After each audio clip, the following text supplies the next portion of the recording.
Vice ganda, may parinig sa cheating issue ni na Maris Racal at Anthony Jennings sa It's Showtime Live.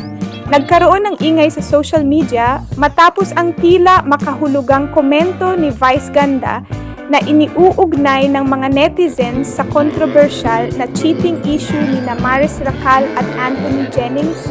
Sa isang episode ng kanyang programa, nabanggit ni Vice ang linyang, "Huwag kayong abang na abang sa Twitter post ha, halatang puyat kayo sa Twitter."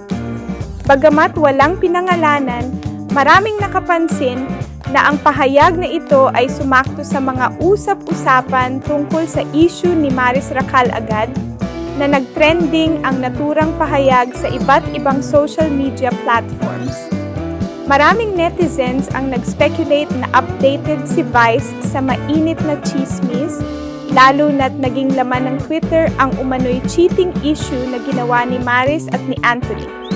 Komento ng isang netizen, "Grabe, kahit si Meme Vice alam na? Ano kaya ang masasabi niya kung totoo man ang issue?" Hindi napigilan ng mga tagahanga ni Maris at Anthony ang magtanong kung may mas malalim na alam si Vice tungkol sa sitwasyon.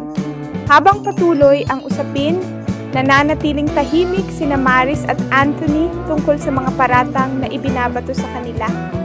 Hindi rin nagbibigay ng anumang pahiwatig ang dalawa sa kanilang social media accounts, dahilan para mas lalong uminit ang mga spekulasyon.